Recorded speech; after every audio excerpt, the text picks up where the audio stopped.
Hello everyone, আসসালামু আলাইকুম। আপনারা সবাই কেমন আছেন? আলহামদুলিল্লাহ, আমি আপনাদের দোয়া খুবই ভালো আছি। আজ নিয়ে আসলাম খুবই মজাদার গরমের একটি সবজি রেসিপি, আর সেটি হচ্ছে ঢেঁড়স ভাজি।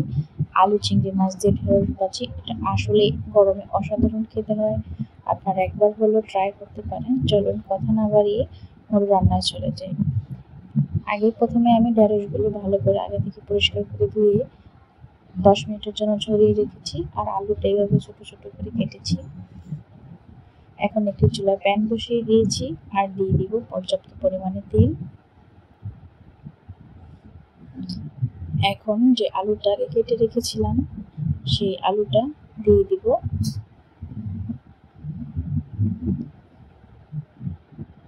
এখন দিয়ে দিব সামান্য পরিমাণে লবণ।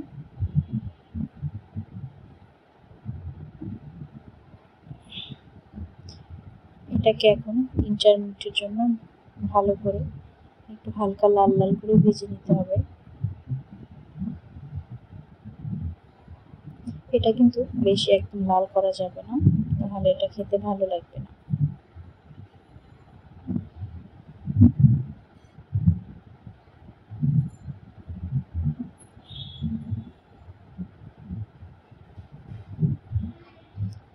আর ছোট্ট একটি টিপস দেই, সেটি হচ্ছে আগে থেকে যদি ঢেঁড়স ধুয়ে রাখেন এবং 5-7 মিনিট ঝরিয়ে রাখেন, তাহলে ঢেঁড়সটা দেখা যায় রান্নার পরে পিচ্ছিল্লি হয়ে যায়, সেটা আর হবে না।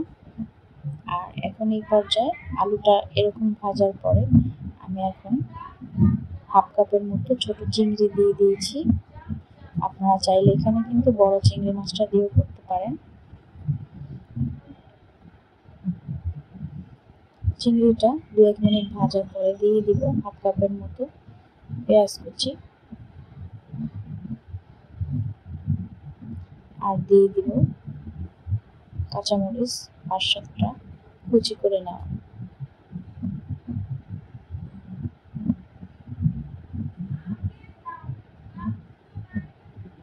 এটাকে আরো 2-3 মিনিটের জন্য ভালো করে ভেজে নিতে হবে।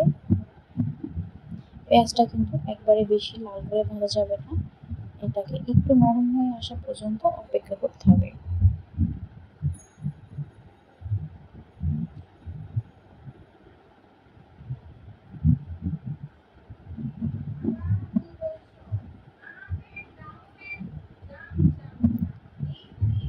আমি ঢাকনা দিয়ে আরো 2-3 মিনিটের জন্য ঢেকে রান্না করব।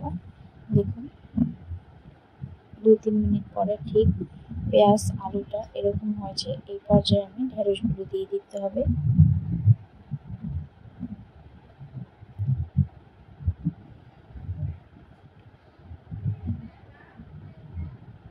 ঢেঁড়সগুলো দিয়ে আর সামান্য পরিমাণে লবণ এবং স্বাদ মতো লবণ দিয়ে দিবেন।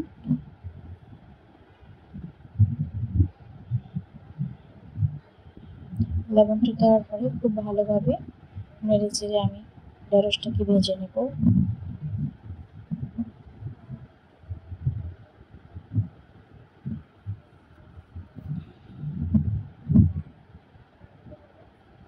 এখন আমি এটাকে 4-5 মিনিটের জন্য ঢেকে রান্না করবো, একদম মিডিয়াম টু লো আছে।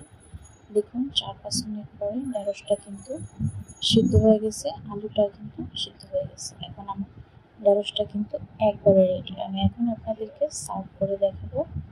দেখুন এটা দেখতে অনেকটা সুন্দর হয়েছে, মাশাআল্লাহ খেতেও অনেক ভালো হয়েছে।